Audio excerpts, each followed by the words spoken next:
Welcome to Richer Soul, Corwin Smith. It's great to have you join us today. Glad to be here. Thanks, Rocky.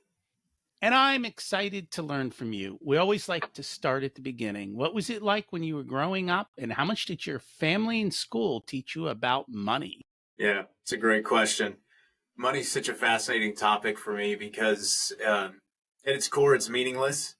But I found my experiences growing up put so much meaning on what money is and what money isn't. So a little bit about my background.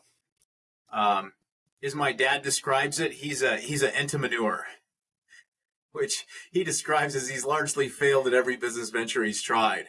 So my childhood looked like from the ages of, my early memory until about age 9. My father was very financially successful in agriculture sales. He had a private plane, 14 Corvettes. He was a big car collector. I mean, he was living the high life. And that company sold and he lost his job. And the next business he bought, because he's passionate about cars, that's interesting to him, he bought a body shop that, come to find out he didn't do his due diligence, was basically in bankruptcy and had all kinds of financial issues. And, probably he didn't have much business being a body shop business owner. And so my childhood was interesting. It was really famine or feast. And there was rare times that it was anything but famine or feast. And so, yeah, it created a really fascinating story for me that, I'm still unwinding today. I think we're always kind of unwinding and reorienting our story that, money's hard to come by. It's famine or feast, like that kind of thing. Yeah. I was going to ask you, how did that affect you in that regards? Because you get to see both parts. And, I'm going to guess, but if I were a kid, feast is a lot better than famine. How do you because emotionally, depending on how you dealt with it, like one day you're wearing all the wonderful stuff, going nice stuff, living large, and then the next day it's like I can't afford lunch, and your friends are looking at like, what happened to you? Yeah, it was wildly uncomfortable. I was reflecting with my wife. It was about 3 years ago, and I said, "Honey, it just finally dawned on me. I think I was around age 10 or 11, and we only had Christmas because of the generosity of a stranger. They brought us a gift card for Burlington Coat Factory." And I'm sharing this with my wife, and my wife literally thought I was making it up. She's like, "There's no way." I'm like, "No, honey, that was real." Like my dad, for whatever reason, I as an adult, I love my father. A lack of discipline is probably what I describe is the core issue.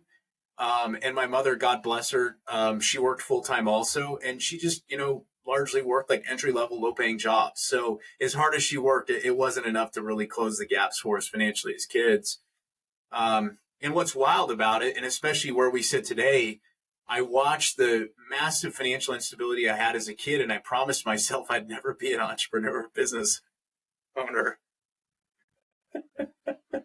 You wanted to take the safe path, huh? Yeah, I wanted to take the safe path. So I was on the safe path. I was at Arizona State University. I was working for a medical imaging company in business development or sales, calling on doctors, making good money. Largely dissatisfied because, I was making good money and it was a rather prestigious job for my age, but it was just all empty. It was entirely empty. I didn't see any impact of the work I was doing. I'd go entertain doctors' offices and then, they'd send us business and it was really empty. And so I was ironically in the accounting program at Arizona State University. And there's 2 accounting courses that are like the, weeding out counting of courses. There's financial accounting and managerial accounting. And I took managerial accounting and did fine. It made sense. It was reasonable. It was rational. I took financial accounting and everything was bass-ackwards in financial accounting. And it was at the same time that I was making a transition in my life. I was burned out with the medical sales stuff. And I started working for a disaster restoration company, fire and flood restoration company. And it really lit me up because I could see a tangible impact and difference made in people's lives. We'd show up late at night, their house had flooded, they'd had a fire. We'd literally clean it up and kind of put the pieces back together. And so it kind of pulled on my heartstrings as a bit of a savior mentality, if you will, for lack of a better term. So I started in that business, and within 6 months, a guy that worked there at the company, him and I ended up partnering up, and we started our own disaster restoration business together. I mean, we just started doing the math. The math made sense. What it looked like is we could work less hours and make more money. And you know how that goes. So how did it go? Well, so I'll share. So I dropped out of the accounting program, got a degree in business management, which was largely useless. It was a waste of money and a waste of time. But I promised myself I'd get a college degree because that looked like the right thing to do. My parents never completed college, and that was the safe route, right? So I completed my bachelor's of science and management, had a piece of paper that was worthless. And at the same time, we went from startup to $2 million in revenue in about 2.5 years. The company grew fast. About that time, I joined Entrepreneurs Organization, or EO, which was wildly helpful for me in my journey. Kind of joined that by accident again. A lot of my life seemed to be in my 20s accidents. Joined Entrepreneurs Organization, and it's really Entrepreneurs Organization that I credit for much of the business success I had today, because I got introduced to people that thought differently, that had different skill sets than I had, and the own little microcosm of people I knew. Most of my friends at the time were in medical school or in some kind of professional training. I was the only one that was an entrepreneur, so I was kind of on an island. My father-in-law is an entrepreneur. He owns a concrete business, and he never grew his concrete business beyond the people he could see laying concrete. Because he said, Corwin, if we lay down concrete wrong, it costs me 3 times as much to rip it out and replace it. So I'm not going to grow my business. That was the mentorship I had. So it was thanks to Entrepreneurs Organization that I got introduced to books like You Got It on Your Shelf, Scaling Up, Profit First, actually. And so I graduated college in 2012. The next year, we grew the business 300% 1 year. I was young and dumb enough to think that revenue equals profit. And I learned the hard way that doesn't work. It doesn't work. And even worse is you can have revenue and you can have profit, but you can have no cash.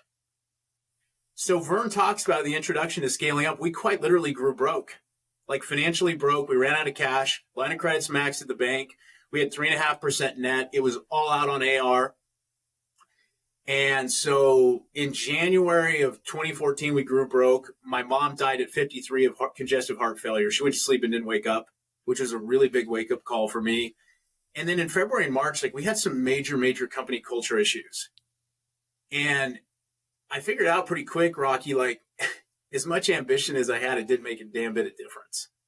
I needed a more strategic, systematic way to grow my company. And it was because of the training and tools and Scaling Up and actually Profit First that totally rewired how I thought about doing business. And it rewired about how I thought about growing an organization. So I used the tools from Scaling Up and Profit First. Number one, to do a financial turnaround. By the way, if you're listening to this and you don't bank with a community bank where the underwriting's done locally, you need to. Because what happened when we grew broke and our line of credit was maxed, I just got on the phone with the president of the bank. We had a conversation.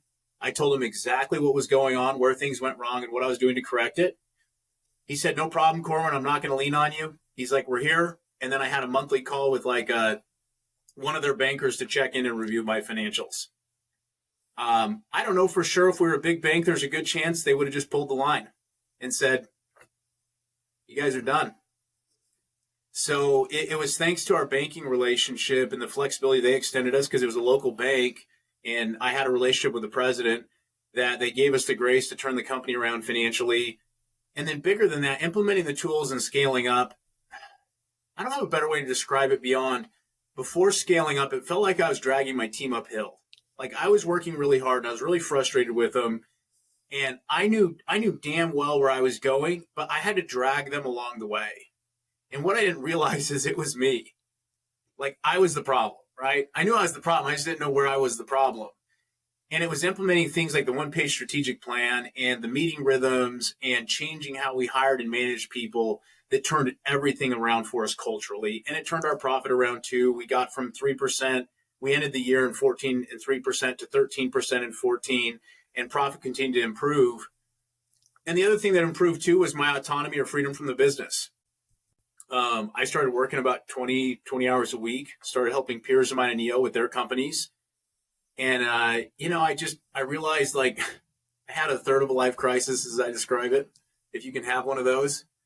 And I made the decision to sell the company and start helping companies full time. Because what I figured out was like my dad failed at entrepreneurship altogether, which, I think is probably credited to a lack of discipline. He'd owned that himself. My grandfather on my mom's side, he owned a butcher shop, and he literally worked so hard, Rocky, that his last 20 years he was stooped because he carried beef carcasses all around, like blew his back up. And then my grandfather on my dad's side was an entrepreneur, and he couldn't ever quite get his business to take off. And you know what? That's the story of most business owners. Yeah. They struggle. And when I look at business owners, I think the first part is they didn't pick a lucrative business. Sure. And you have to sit down and look at the business model and say, is there a possibility of being lucrative in this business? Am I going to be profitable? And what is that path to profitability? And then the second thing is growth, as you talked about, can lead to failure. Sure. Do I have a growth plan that my cash grows with me, or is it going to suck me dry on the way? And in which case, what's my plan to get through the dry spell? Right. To get to that part. Yeah. And being able to understand that and so forth. And you even had an accounting background. And it's funny because accounting really doesn't teach you how to be profitable. Right? Business school clearly doesn't teach you how to run a business. No one teaches you anything to be successful in college. Yeah, like that's my opinion. I'm not bullish on college myself unless you're a scientist or a doctor or something like that. No, I agree with you. What was it about EO that kind of made the difference? The first thing was the learning. I got introduced to authors like Vern Harnish, Mike Malkowitz, and others, and their books that it opened my mind. I'd always been a bit of a voracious reader, so that wasn't the issue. My issue was like I just didn't know the right books to read, like the right people to seek help from for the situations I was in, right? Like Tim Ferriss's 4-Hour Workweek is a great book and they're great principles. It couldn't help me very much at all inside of growing my construction company. Good ideas and good concepts, but it was not super helpful in growing my construction company because of the fact that I needed like a real structure for my business, but ultimately my team to get behind and get aligned behind. And that was the big gap I had. And it's the right message at the right time. And unfortunately today there are so many books and it's the appropriate time and which one, because you don't have enough time to read them all necessarily. But I will say, I think the two best ones for process and business are Scaling Up and Traction. I think they both give you a good philosophy. And the way that it's been explained to me, and I don't know if you have much experience with Traction. Sure. What I've been told is Traction is better for smaller, meaning even 8-figure businesses. Sure. Scaling Up is better for businesses that are, pushing that 9-10 figure range. Yeah. Is that what you see, or? Yeah, I don't know if that's entirely accurate. I mean, Gino describes it right in the introduction of the book, is traction is helpful when a company already has its growth strategy figured out. I encounter one of my largest clients today. When I first started working with them, they kind of had a strategy, not really. They really didn't have a meaningful growth strategy that actually differentiated them in the mind of their customers. And the right customers, as you mentioned, it's the right customers too, because there's no bad industries, there's only bad leaders. And the leaders aren't thinking about it the right way and figuring out, okay, for instance, we're in the waste management industry. Well, who are the highest value customers in waste management? How do we capture them and ignore the rest, right? The pool of profit said another way. So that's a critical thing that Gino admittedly leaves out in traction, is how to get your strategy dialed in. And it's a little bit light on people and cash. It's really an execution system at its core, which, look, like vision without execution is hallucination, period. Simple as that. It really is. What I appreciated about scaling up is it's much more comprehensive. We do dial into the execution stuff, a little bit into the cash, not like Profit First does. It's more high level financial strategy. And then people and strategy are mission critical. And really at the core of my business today, Rocky, is helping business owners figure out who are the right people, how do I get them in the right seats, and how do I get them doing the right things right? Simple as that. Okay, that is not simple. Simple, but not easy. Simple, but not easy. Yeah. Right? On the Profit First side, it's simple. Yeah. The money goes here and it will behave this way. Sure. I can tell people to go here and I think they're going to behave this way, but they don't behave the same way that money does. Money is consistent in like, I don't have to worry about the variations. Sure. They don't, money doesn't have mood swings. Money doesn't call in sick. Yeah. So what's fascinating about my journey, Rocky, is like I've been there. I've mishired a lot. I mean, it's part of why we grew broke. We mishired. And what I learned is really the process I help clients implement today is like we have to take a totally different approach to, number one, hiring. Like what I find, and even with current clients today, is when they're going to market, they think that they need, we'll just make this up, they think they need a financial controller. I'm going to go hire a financial controller. Why do I need a controller? Well, someone in my EO forum or YPO forum told me I needed a controller, or I think we need a controller. And then what we uncover when we actually sit down with clients and we do an exercise called role scoping is we figure out is they actually just need an accounting clerk, or maybe they actually need a CFO. So what happens is like from the very beginning when the hiring process starts is they're not even clear specifically on what role they're actually trying to hire for their company and what that function is going to do. So that's number one. And then number two is Brad Smart from Top Grading says this repeatedly, is 70% of resumes are lies, right? And so what happens is like we go to market and we get a bunch of resumes coming in and, 70% of the resume is lies roughly. And we do these interviews and many managers run into something I call interview fatigue, which is like, gosh, like I've interviewed 15 people. I'm exhausted. I'm tired of talking to people. I need someone now inside of my business. So I'm just going to it looks like the best person and I'm going to hire them, which we know how that turns out. It turns out we end up hiring the wrong people, right? Roughly hiring success in the US on average is about 20% of the time companies hire A players is normal. 20% of the time, 1 in 5 is an A player. But implementing Top Grading, which is one of the systems we help clients implement, we've gotten to the point where we help them hire 80 to 90% A players on the first pass. So I have a question about that because one of the biggest things people tell me is, especially in a small business, sure, I can't afford A players. Why would an A player come here? Yeah. So here's how an A player is defined. Number one is for the wage that you can afford to pay, they're the best talent for your buck is number one, right? Wage you can afford to pay, they're the best talent for your buck. And then number two, what often happens is we hire 2 or 3 B, C players to cover for 1 A player. Yeah, and so nothing gets done. We're all really busy. We're all really busy working really hard. Yeah, working really hard, going nowhere fast. Versus what's interesting is, and I've watched it over and over with my clients. I mean, 8 years now I've been coaching consulting companies, and I've identified if they can get the right people on the bus in the right seats doing the right things, their job's easy. It really is. They get the wrong person on the bus, either it's not a culture fit or they don't have the right capabilities for the role, what the role actually requires. And they're just creating more misery and frustration for themselves, period. It's as simple as that.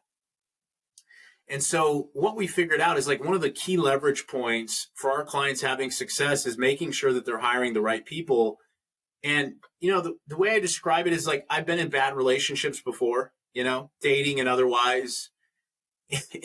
And especially in a situation where you're dating someone, the relationship was always over from the beginning. It was never good to begin with. Like maybe there was like a honeymoon phase where it was good. And then you figure out pretty quick, this is a bad, toxic relationship. And the hard part is entrepreneurs have that same experience where they hire someone and like the first 30 or 60 days are good. And then they get deeper in and they're like, who is this monster that I invited into my company? What happened? You had this incredible resume. You had all these accomplishments you told me you did, and like you're failing miserably. And then entrepreneurs start talking about how like, oh, just employees suck or people suck. Really? I get that. And so when I think about what you're talking about, a couple things come to mind. Please. When we interview, yeah, we tend to hire based on likability. That's right. They love the same baseball team I love, or they went to the same college, or oh, I like, they're in like, okay, that's nice, but that's not going to cut it 60 days down the road. Yeah. The second thing is a lot of times they'll hire somebody because they're really good at something. Sure. And while they're really good at that, they're a horrible culture fit. That's right. Right? Or they're not teachable. Sure. In a sense. And so what I always try and tell people, and you tell me if I'm right, is hire to culture first. Absolutely. Yeah. Because you can't change a person's core values. And or should you? And then teach them. And it's funny, I think we ask the wrong questions in interviews. And I can't remember the questions out of the books that we talked about, top rating and who. Yeah. But I want to know, why are they passionate about this job? And what is it about it that drove them here? Because if it's a paycheck, bad fit, right? Or if it's not a burning desire for them, then, or if they don't have a burning desire to be involved in your company because of something they notice about your values and the way you do things, I think it's a problem. But this all comes back to the core, right? I can't hire to culture if I didn't figure out a culture, and if I don't know what my culture is, if it's not explicit. How do we hire according to culture if our culture is not clear, right? That's number one. And then the other hard part too is like interviewing is difficult because you're going to have like, gosh, if you really do drawn out top grading style interviews, 4 to 5 hours of conversation for an entry level type job. That's not very long to date before you hire someone. You metaphorically marry them. And so one of the things we use aggressively is we use a series of behavioral assessments, and we have benchmarks built for the different roles, which helps us create better prediction of how someone's going to perform in a role. Because what we know is like, if there's not certain driving forces, for instance, for a salesperson, gosh, no matter how hard they work or how committed they are, they're never going to be successful. Or if there's not the right driving forces in play for a customer service person, they'll never be successful, or an accounting person, or fill in the blank. If it's not there, it's just not there. And so part of this feels like also honoring people as human beings, because like nothing worse than I can imagine getting hired on a new job 60 to 90 days in, figuring out like this job sucks. Because what I've noticed is, if we're miserable or frustrated with the people we're managing, I promise they're frustrated with us too. Like the feeling's always mutual. It's always mutual. Yeah. And kind of going back to the beginning. Yeah. I think a lot of people take a safe path. Mm-hmm. I went into this career because, my parents told me it was a safe, good way to make money. Not because I had a passion for it. Right. They end up in a job that, okay, that's what my degree says, so I have to show up here to do this. Yeah. Because that's what I'm told, but it isn't. Yeah, they don't really have the passion, and I think the older I get or the more I see, I've noticed how you've really got to figure that part of it out Yeah. and see. And it's funny because you said one of your first jobs was in the medical sales. And I've Hmm. found the guys who were best at it, and you can say women too, Sure. Sure. were the Yeah. ones who were excited about walking into an OR and teaching a doctor. Like that lit their day up that they were going to go get to do that. Um, versus the ones who heard that, hey, this is a great job that pays well and I don't have to work that hard. Yep. Yeah. You just entertain for a living, right? Yeah, I entertain for a living. And then, after a while, getting entertaining people you don't like isn't fun anymore. Gets old really quick. Gets old really quick. Yeah. Yeah. It does. I did it for a long time, I know. Yeah. Yeah. Yeah. Yeah. Yeah. Yeah. Well, here you are. Here I am. Chasing Yeah, passion. now I have Yeah. fun. That's it. But I think that's also what created the situation where I struggle with the whole concept of being able to find the people who are lit up. Mm-hmm. And at the end of the day, I guess it's how do you find people who are lit up for what you want them to do? Or is that how you then portray yourself out into the community and people go, oh, I want to be part of that? Yeah. So what we run into in November, we actually started doing recruiting for our clients, a select few clients, and we're building our own team right now of recruiters. But there's usually a few breakdowns. The first one is most companies don't have nearly enough applicants to begin with. The pool's too small. So if they're looking at, call it 40 or 50 applicants for a job, they've got a pretty narrow pool if it's more of like a frontlines entry level type job. More specialized or senior level roles, you're not going to see that many applicants. So number one is having adequate number of applicants, and that's driven by the employer brand.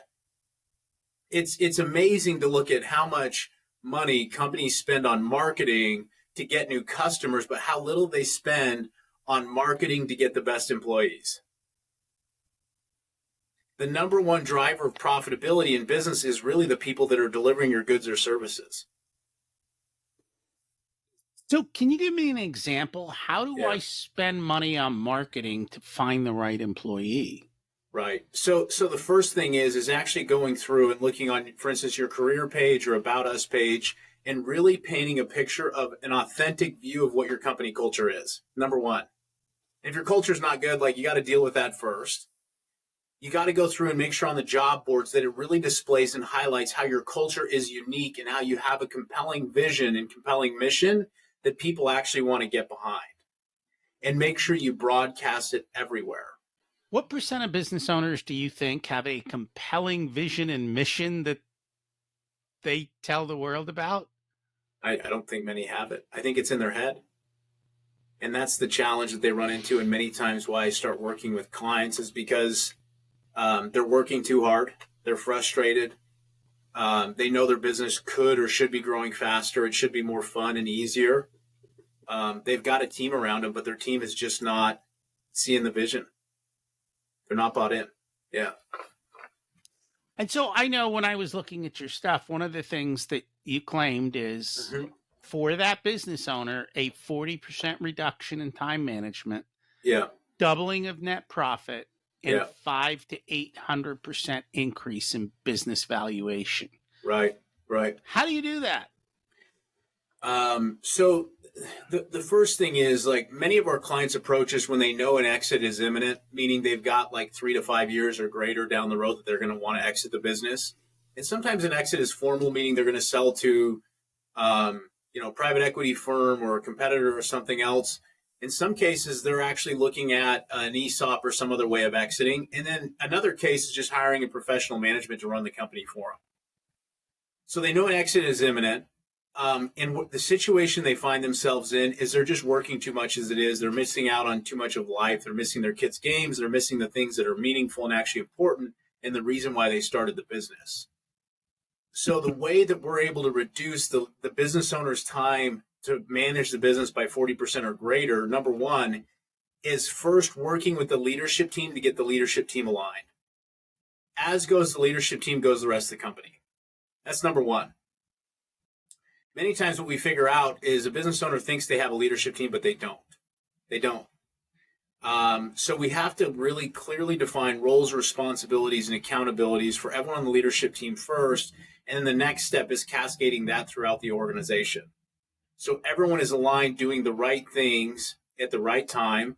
And then number two is actually adjusting the meeting rhythms. So one of the critical elements of the Rockefeller habits of scaling up is a system of daily huddles and weekly meetings.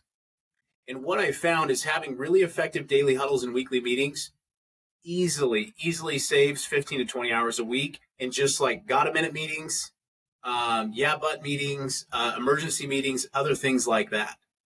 Because what's happened for employees is they haven't had a consistent, reliable time to meet with their manager or their supervisor to get issues solved or get questions answered. So they just start blowing up the manager or leader's day all day, every day. That's number one. And I can see that. How long are these daily and weekly meetings generally? Daily huddles no more than 15 minutes. It's very fast. And a weekly meeting is no longer than 90 minutes. All right, so that weekly meeting is a long meeting. Relatively long. What I find is clients that I initially start with, they're having weekly meetings with whatever form of leadership team they have. Their weekly meetings, if they have them, tend to run 2 or 3 hours, and they're a total waste of time. I know this may sound silly, but is there a better day of the week to have a weekly meeting? I like Tuesday. I was going to guess Tuesday because Friday, it used to drive me up the wall. When I was in corporate, they wanted to have a meeting on Friday mornings. And I go, we can have this meeting on Friday morning. But in about 4 hours, I'm checked out. And by the time Monday comes, I'm not going to remember a thing you told me on Friday morning. That's right. Yeah. Monday morning, people are kind of like getting themselves back. They're dealing with the mess of the weekend that might have showed up on their doorstep. Right. By Tuesday, I would think they're in the rhythm. Yep. And Wednesday almost feels like it's starting to push late. Like I don't have enough time to make a change based on what we decide. The prior week's too far gone. Yeah. Monday tends to be too tight. Most organizations can't get the data quick enough on the prior week, I've noticed. So it tends to be Tuesday's the best day. And then what I tell leadership teams is, for instance, if you're going to meet as a leadership team and then meet with mid-management or meet with the people, because some of them are working managers, meet with your team, do it all in one day. So that way we can get the information flowing top to bottom really fast. And same with daily huddles. You want to stack daily huddles together so we can keep the information flowing as rapidly as possible throughout the organization. And that makes a ton of sense. Yeah. And I think this is what people don't realize, and you said it, and I just want to emphasize it. Having a standard systematic meeting rhythm removes all the fires throughout the week. And I don't think people get that. Yeah. Well, what's interesting is it's a process of retraining, Rocky. So what I find is when leaders and managers first implement the daily huddles, they say, man, like, we're doing the daily huddle, but I'm still constrained for time. And then I ask them, understood, how many got-a-minute meetings or fires are showing up on your desk every day? And, it's 20 or 15 or whatever the number is. All right, great. So here's what you do next time. Is next time one of your individuals brings you something that is like a got-a-minute meeting or whatever it is, just ask them, hey, can this wait till tomorrow's daily huddle? Or does it have to be handled right now so we can keep the action moving forward? 9 times out of 10, it can wait till the huddle. And what's interesting is just load it in the daily huddle, and we'll cover it in the daily huddle during the stuck section, for instance. And what's fascinating is instead of the manager having to be the smartest guy or gal in the room, the stuck comes up, and many times peers are solving the issue for their peers instead of the manager having to be the smartest person in the room. I'm wondering how many times the problem got solved before the daily huddle. And it's hard. It's hard because many times as managers and leaders, we got there because we're hardworking individuals and we're caring and we're helpful and we're good at solving problems. And so it's like, throwing a bone for a dog or a tennis ball. It's like, phew, we're gone. Hey, I got a problem for you, Corn. Whew, gone, solving it. Instead of checking in and actually being able to discipline myself and say this is going to create a really big long-term issue. I have to retrain myself first as a manager or leader. to stop people and ask them if they can wait till the huddle. And it takes a little bit of time, a couple weeks on average, to really retrain your team to just start bringing stuff to the huddles and pushing it off to the huddles, because most things are not an emergency. They're not. Yeah. I agree with you. So you said that was kind of the first step. What comes next? So the first thing we do is we create structure throughout the organization with a function accountability chart, job scorecards, which we adopted from Top Grading, and then we run these assessments on the existing team also. So we'll run these same assessments we use on hiring on the existing team. And it's inevitable anywhere someone has people issues, 85% of the time, the individual in a certain role does not meet the benchmark for the assessment. So no amount of coaching is going to help them be successful. So as long as their core values fit, our first move is actually to rehome them in a new role if there's an open position in the company. So goal number one is we've got someone that's a culture fit. Let's see if there's another role that has an opening that we can move them into. That's move number one. And so as you do all the assessments, you might just find the people are all in the wrong seats, and then you can just play musical chairs and fix it all. Yeah. Question. I've heard in some states you're not allowed to do assessments prior to hiring. Is that you haven't come up with that? Everything we do is EEOC compliant, and we've never had an issue with doing assessments. Yeah.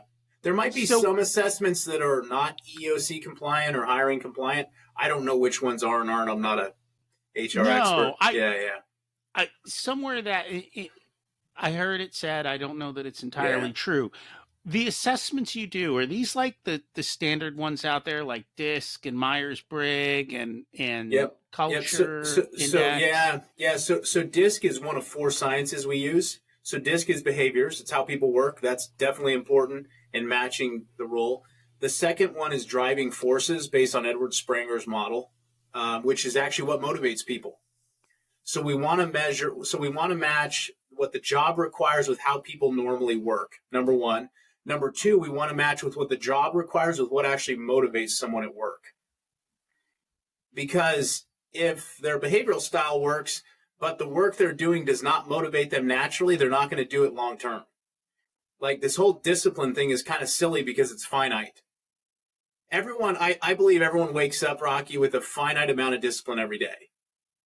And if for me to be successful at my job, it takes a significant amount of discipline because I don't get any energy from the work I'm doing, I'm not going to last long term. You called it passion, discipline. Passion is the other side of the coin. If I'm passionate, I'm going to keep doing it. The third science we dig into is what's called ACI index, which helps us understand how clear an individual thinks about their external world and thinks about their internal world.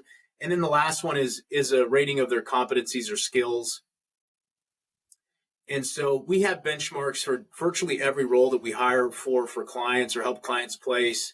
And it's really simple. First interview with the candidate, they interviewed well. The next conversation is their assessment. And if they interviewed well in the first interview and they passed the assessment, then we bring them in person for an in-depth interview, top grading style interview, tandem interview. And then from there, we actually go through full reference checks and we have them set them up. Do you find a lot of people don't do reference checks? Oh, almost no one does. But part of that thing, again, comes back to legality. Nobody's really going to answer the question, are they? You'd be surprised. You'd be surprised. Okay. So if I'm calling to do a reference check on a potential hire, as far as I know, I'm not an attorney. I don't play one on the internet or on TV or any of the other places. As far as I know, I can ask any question, within reason. I can't ask about race, religion, or something like that. Right. But it's up to the person I'm talking to decide how they filter their answers. And that's what I'm talking about, the person responding, being that's up afraid. To them. That's up to them to figure it out. I found most people are very open. By and large. Now, what we did run into when I had my restoration company is people would call us and ask us for a reference about a candidate that we terminated. And our answer was they no longer work here. How did they perform? They no longer work here. Yeah, and that's you got to learn to read between the lines. Yeah. How do they perform? They're no longer employed here. Okay, got it. Yeah, yeah. Yeah. Yeah. If we would have liked them, we would have kept them. Just saying. Yeah. Versus when you're doing a reference check on an A player, many times what you hear from a hiring a previous manager is, "Gosh, if I had the chance again, I'd hire Rocky to my team tomorrow." Like, candidly, like if you don't hire him, I may be going after him. Is the narratives you're going to find when you're talking to a reference for an A player. They speak effusively about how this individual performed. They'll get into specifics of how they performed, and many times they're going to say, if the opportunity presented itself, no question, they're on my team again. Why don't people? It comes back to doing the simple things, right? Checking the references. Yeah. And putting a little bit of extra work into it to make sure. And so I don't have employees because, we talked about it's my kryptonite, but when I put renters in, I call the references. Same deal. And I have had people fail the references. Yeah. I've had also people lie about their references. In other words, they give me their own phone number or another phone number of theirs. Like, here's my my landlord. It's their mother or something. Yeah. So we actually verify the phone number by going to the property records to make sure I'm right, talking to the right people. Yeah. It's amazing. But because of that, we solve the problem up front, which comes back to what you're talking about. The problem occurred with the way that you hired. That's right. And you created it because, I'm too busy. I'm overworked. I need somebody. Yep. And I don't care if you're talking even at the simplest, lowest wage, all the way through the company. If your culture isn't to behave in a certain way and it's to run around on fire, well, then that's the culture. That's right. Yeah. And so you hire someone new, as talented or capable as they were at their other companies. If you don't have basic culture in place, if you don't have basic structure, they're likely to fail, And one of the things I tell people is to create a list of people that you'd like to have come work for you. That's right. Yeah. In other words, I'm out somewhere and I meet some people. I want to add them to my list. Not that I'm hiring today. Yeah. But when I go to hire, I've got a list of 10 of these and 20 of that. And always be building your bench. Yeah. That's the other challenge too, is like many business owners, they just think like, well, I'm not hiring right now, so I'm not going to interview. Look, if like a great candidate shows up, you can at least perform a first interview and just say, hey, like we don't have any openings. Is it okay if we keep your name on file? Always be building the bench. Always, always, always. Yeah. That means you need to have a file. Yeah. That's easily accessible and one that will remind you of what you're looking for. That's right. That's systems and processes, right? So what else is next? Just saying. So we deal with that. Then the third area we deal with to help reduce their time to manage the day-to-day really fundamentally is actually helping them as the business owner figure out like what are they deeply passionate about? What do they enjoy in the business? And how do we get rid of the rest? How do we delegate everything else? And that's the key. We actually have a Profit First course. And one of the things, the exercises and modules in there is your loves and your hates. And it's sit down. What do I love to do in the business? And what don't I? And then the next thing is, how do I get rid of the stuff I don't want to do? Because you won't do it, right? There goes willpower out the door. Yeah. And more often than not, there's somebody who loves doing what you hate. Oh, yeah. Like I look, for instance, at like accounting professionals. I just admire them because there's nothing I enjoy less than having to do like the data entry and, like the accounting clerk role or bookkeeper role. It's miserable to me. But there's individuals that like nothing lights them up more than, the feeling of accomplishment and how linear it is and how specific it is. It's like a puzzle for them. For me, no, not going to happen. Not going to happen. Yeah. I'm just not going to do it. I get it. I wasn't sure. How many steps are there? Those are the three big areas for us to deal with. Three big. Yeah. Okay. Right off the front to reduce the time to manage day to day. Yeah. All right. So let's take a step back. You talked about Profit First, how much you love it. How did it change your business? Well, the first thing is I don't have a better term other than like I was really irresponsible and like lived on a hope and a prayer that we'd be profitable. rather than, bottom up budgeting of like, okay, like we're going to budget our profit target first, and then let's see where everything else fits inside of it. And the biggest thing we focused on, Rich, was like, okay, this is our labor or salary cap we have for our company. We can only spend this much money, which what it did is it forced us to make different decisions about the people we had on our team. And that's not necessarily spelled out in Profit First, Right. but it is a true thing. If you know what your salary cap is, Yeah. then you can sit down and say, where am I going to spend my money, and That's how? right. Yeah. And where am I going to put for the best A player? So it's just like a baseball team or whatever. They've got a budget. It's no different. And really, when you look at it, I've worked extensively with companies in professional services, construction, manufacturing, every industry. The most controllable expense is labor, period. I mean, you can go in and you can negotiate with suppliers and get a reduction, but I mean, gosh, we're still in a rather inflationary environment. Like, you can only get so much out of suppliers. And so the next place to look is at people. And like, that's where you have the most flexibility on how do you really return to profitability. And what's hard is many times, like, we look at, Tom on the team, and, Tom really sucks at his job, but he's a nice guy and he's been here for 5 years. So we just really got to keep Tom on the team. And I don't want to have rip the Band-Aid off. Yeah, like, I don't want to have a hard conversation with Tom because I like him. He's a really likable guy, but he's horrible at his job. He's a horrible technician, for instance. We had one of these guys. We'll use Tom for his name. He was one of those guys where when we started implementing scaling up, super likable guy. He was one of our technicians. Customers loved him, but he's kind of like the lovable F up. Like, I don't have a better way to describe it. And what happened is like, we started to put tighter structure in and, more accountability on our technicians. And it was a conversation with him like, hey, look, we have uniform service for you. If you show up again with your uniform not on or crumpled up in a wad or untucked, or you show up late, that's the end of the relationship for us. And of course, inevitably, he showed up late with his, uniform looked like it'd been in a wad. And there's no reason for that. We had uniform service. We had lockers at the shop. I mean, and so what happened is we started to put tighter accountability on people around performance, and it made it a lot easier for us to make those hard people decisions. Because it wasn't like, hey, you're a jerk or something else. It's like, you're just not meeting the numbers. You're not meeting the requirements. Because the hard part is many of these people that are draining our salary cap, if you will, which is ultimately draining our profit, are pretty nice people. Those are the hard ones to let go of. The easy ones to let go of are jerks. Unless they're high performing. That's the C player trap, is the high performing jerk. And those usually show up in sales, right?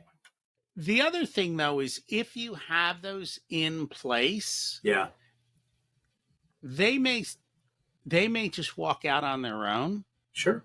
And so sure, you don't even have to do it. That's the ideal situation. Comes back to the loves and drains. Sure. And if that's a drain, put somebody else in there. Like, let someone else who likes letting people go, because there are people who do. Yeah. Well, I think I can't say I've met anyone that actually enjoys firing people, but I think some people have an easier time with it. Yeah. Which is because they tend to be a little more structured in their approach and a little more analytical. And for them, what they see is like the data and the numbers, and like the person's not performing, and here's the data that they're not performing. And it's like, hey, sorry, like, you coach them first, but it's a really clear, it's a really clear up or out coaching program. And we're not going to do this into eternity. We got 6 weeks to make a change, and we're going to meet weekly for 6 weeks. And if things don't change after 6 weeks, what should the next step be? And, inevitably people will say, I'll probably have to find a new job. And it's like, you're right. Our goal is to make this work, though. We want you on the team. We want you to be successful, but here's exactly what has to change. Yeah. How long, let's say somebody new comes to you. Yeah. How long does it take for all these changes to get implemented and become part of the natural rhythm? Because, more often than not, they're like, hey, I'm running around with my hair on fire. I don't have time for all of this. Yeah. Yeah, like there's a sweet spot. really like our smallest clients have 15 to 20 employees, and they implement the changes a lot faster. When we look at a client with 300, 400, 500 employees, it takes a lot more time. It's like trying to turn a battleship versus a jet Yep. ski. Yeah. Yeah. How much of it depends on the business owner's, I don't know what the right word is, ability to move quickly, I guess, It's in everything. spite of it. To be very decisive. Yeah. What kills you in business is being indecisive. And I think it kills businesses of every size and leaders of every size, is instead of making a decision, we just sit there and wait and meditate and contemplate and think about. And I don't know, 99% of decisions, the best thing to do is make a decision and move, and you're going to learn. You're going to learn. Versus just pausing and indecision and trying to figure out the right way or the best way. You don't learn. You learn nothing. You know, it's funny. I've had some of them tell me they made the decision. Yeah. It was the execution. Yeah. I know I needed to make that phone call. I wasted half my day before I picked up the phone. Yeah. And I'm like, yeah, you know, while you were doing other stuff, your mind was there and nothing was getting. So no wonder you don't get anything done, because I've always said, do the hard thing first. That's right. Yeah. It's the 24-hour rule. Like, don't lose sleep more than, one night over the decision. Like, because I've watched, it's happened to me. I've watched with other business owners where like multiple sleepless nights over, generally it's a people decision where they have the most sleepless nights. And it's like, no, like no more than one sleepless night, make your decision and move. Like, it's that simple. And, many times what's helpful too is to bring in, if you have a leadership team or some sort of management team, bring them in on the decision. Where it's difficult is if it's an individual on the leadership team, to make a really clear objective view, which is why it's helpful to have coaches or advisors, because they can kind of, look at the game at play and give you more objective feedback. But yeah, sometimes it's helpful to bring in, additional parties and bring the facts to the table to help you kind of move fast and just make the decision and go. And that's what you have to do. Just execute, implement systems. And you learn from it. And, hopefully it's successful. And if it's not, then you got a lesson learned and you move on. Yeah. Let go. Yeah. I've always said the number one stumbling block is the reflection in the mirror. Always at every level. Yep. What's your secret to living an abundant life? My secret to living an abundant life, Rocky, is I work with clients to implement a one-page business plan. I also help them build a one-page life plan, which mirrors the one-page business plan, and setting targets for themselves across their body, being, which is spirituality, balance, which is relationships, particularly starting like if they're married, their partner, their children, and friends. And then finally, business is the fourth outcome.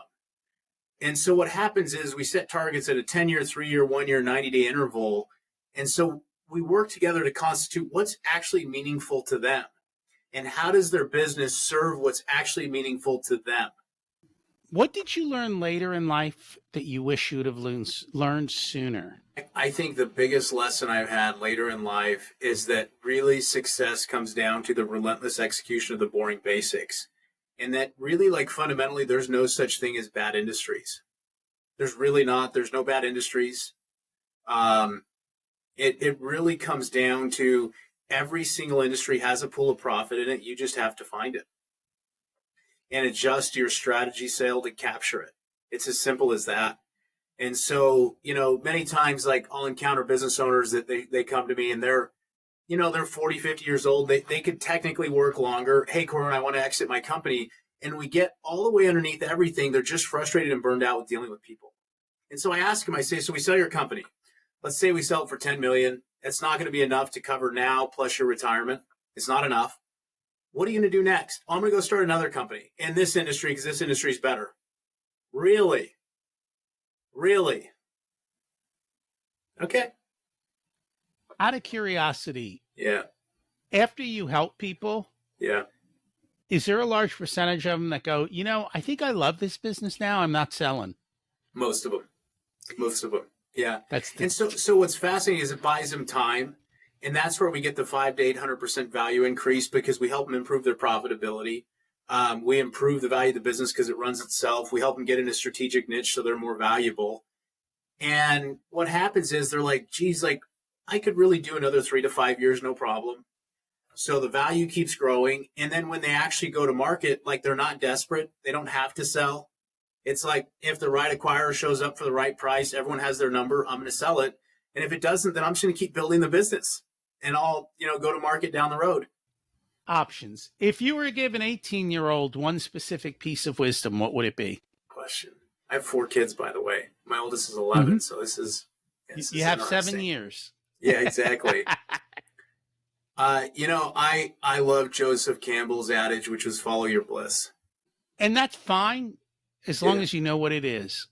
That's the key. And so I think what's hard for people is my experience of growing up, I'm still growing up. I think we're ever growing up, is undoing the programming from our parents and the fears of our parents and everything that they put on us. Generally unconsciously, my parents are amazing. But, being able to figure out what's actually true for me and what's meaningful for me and following that and having the courage to tell the truth about it and follow that. I get it. If people would like to learn more about you or get your help to have their businesses grow, how do they do that? Yeah, so website is culture2cash, tocash.com. You can find us there. You can also find me on Instagram. Corwin J. Smith is my handle. I'm also on LinkedIn, and I think that's all the platforms I'm on. So would love to connect and have a conversation. Cool. We'll put that all in the show notes. Thank you so much for joining us today. Thanks for having me. This was fun. Thanks for checking out this unedited video of the Richer Soul podcast. You can find the full episode along with all the back episodes at richersoul.com. This podcast is brought to you by Profit Comes First, where we help business owners to have a more profitable and growing business so they can live the life of their dreams.